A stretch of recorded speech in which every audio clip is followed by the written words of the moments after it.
Mutiara dilemparkan kepada babi dan anjing. Oleh Christovita Wiloto, Chairman Strategik Indonesia. Tuhan membuka mata bangsa. Tidak ada bangsa di muka bumi ini yang dipanggil Tuhan untuk menjadi terang bagi bangsa-bangsa sebesar panggilan Indonesia. Dengan lebih dari 17.000 pulau, ratusan suku, dan kekayaan alam yang tidak bisa dihitung, Indonesia seharusnya menjadi bangsa yang diberkati dan memberkati. Namun hari ini, bangsa ini dikuasai oleh kebisingan, oleh para buzzer, oleh orang-orang yang merasa religius, oleh pejabat yang merasa diri paling terhormat, oleh anggota polisi dan tentara yang merasa paling berkuasa, dan oleh segolongan elit yang menjadikan kebenaran sebagai bahan dagangan. Tuhan Yesus Kristus tidak tinggal diam.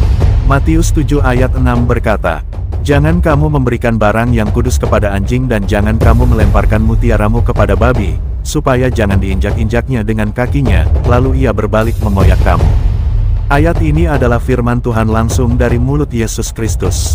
Bukan kata-kata seorang nabi, bukan ucapan seorang pemimpin rohani, tapi suara Tuhan sendiri.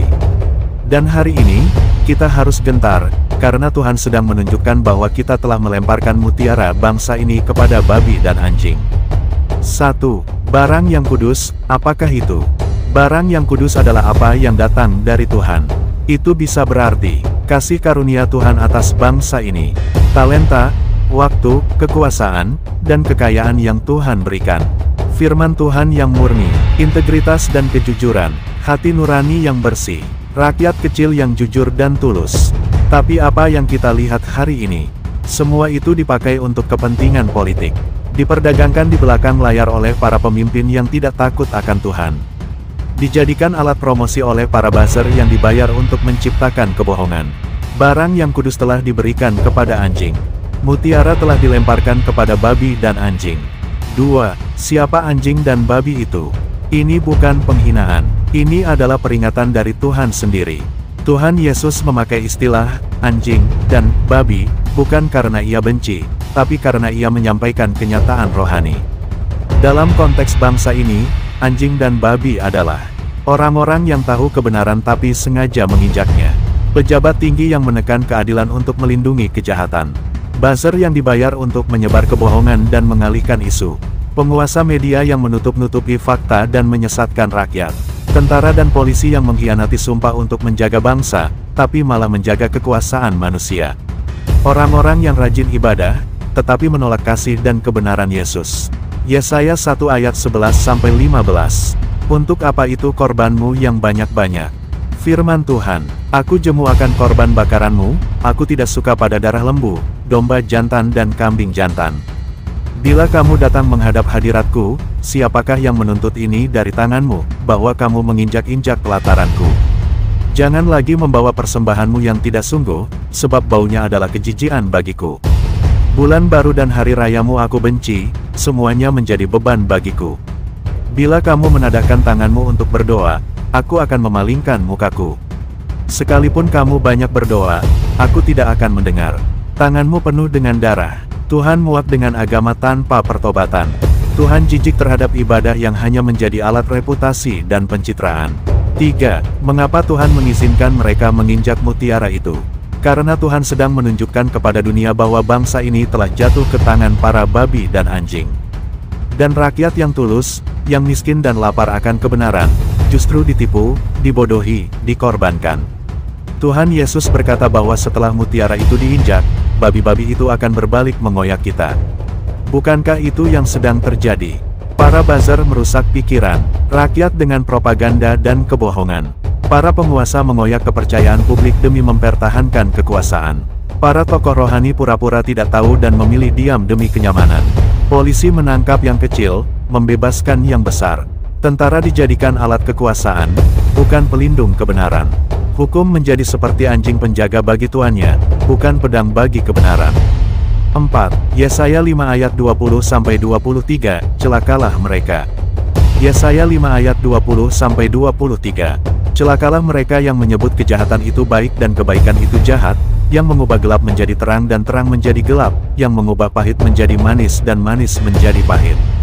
Celakalah mereka yang memandang dirinya bijak, yang menganggap dirinya pintar. Celakalah mereka yang menjadi jagoan dalam minum anggur, dan yang menjadi juara dalam mencampur minuman keras. yang membenarkan orang fasik karena suap, dan yang memungkiri hak orang benar. Tuhan tidak sedang marah hanya kepada individu. Tuhan sedang mengingatkan satu bangsa. Tuhan sedang memanggil seluruh bangsa Indonesia untuk berhenti menjual kebenaran kepada sistem yang jahat. 5. Apa yang harus dilakukan rakyat Indonesia? Bangun, sadar, bertobat. Jangan ikut melemparkan mutiara kepada babi dan anjing. Jangan ikut menyebarkan berita bohong. Jangan ikut membela sistem jahat hanya karena gaji atau kenyamanan. Yeremia 5 ayat 26-28. Sebab di antara umatku terdapat orang-orang fasik, yang mengintai seperti orang yang menjerat burung, mereka memasang jerat dan menangkap manusia. Rumah-rumah mereka penuh dengan tipu daya, seperti sangkar penuh dengan burung, itulah sebabnya mereka menjadi besar dan kaya. Mereka menjadi gemuk dan licin, bahkan kejahatan mereka melebihi segala batas. Mereka tidak memperjuangkan keadilan, keadilan anak yatim pun tidak mereka belakan, dan perkara orang miskin tidak mereka selesaikan. Tuhan mencari satu bangsa yang memperjuangkan kebenaran. Bukan yang diam, bukan yang menjilat, bukan yang beribadah dengan wajah suci tapi hati busuk. Arahan Tuhan Yesus Kristus. Dari awal sampai akhir, Tuhan Yesus Kristus hanya ingin satu hal, pertobatan. Bukan revolusi sosial, bukan aksi balas dendam, tapi pertobatan sejati dari hati. Arahan Tuhan Yesus Kristus adalah sebagai berikut. Jangan berikan lagi barang yang kudus kepada anjing dan babi. Jangan terus-menerus menyerahkan nilai-nilai luhur bangsa ini kepada orang-orang yang menghina Tuhan. Lindungi mutiara itu. Mutiara adalah rakyat kecil yang tulus. Lindungi mereka. Jangan jadikan mereka korban politik dan ekonomi. Peringatkan dengan kasih. Jangan diam. Yehezkiel 33 ayat 7-9.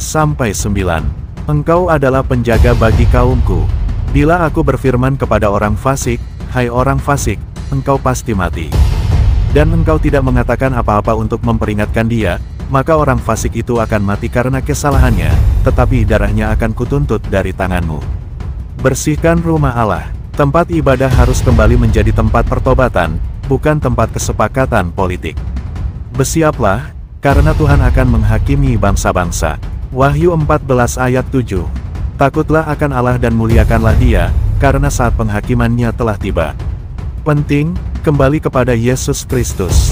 Bangsa Indonesia tidak akan diselamatkan oleh pemilu. Tidak juga oleh presiden, jenderal, buzzer, tokoh agama, atau partai politik.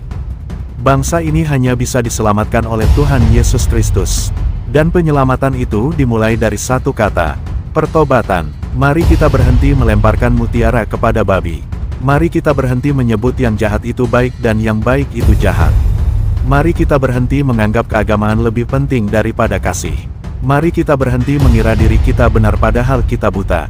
Wahyu 3 ayat 17-18. Karena engkau berkata, aku kaya dan aku telah memperkayakan diriku dan aku tidak kekurangan apa-apa. Dan karena engkau tidak tahu bahwa engkau malang, dan menyedihkan, dan miskin, dan buta, dan telanjang, maka aku menasihatkan engkau, supaya engkau membeli daripadaku emas yang telah dimurnikan dalam api supaya engkau menjadi kaya, dan pakaian putih supaya engkau memakainya dan jangan kelihatan ketelanjanganmu yang memalukan, dan minyak untuk melumas matamu supaya engkau dapat melihat. Tuhan Yesus Kristus, kasihanilah bangsa ini. Ajarlah kami untuk tidak menukar mutiaramu dengan makanan babi. Sucikan kami. Ubah kami. Pakailah kami. Amin.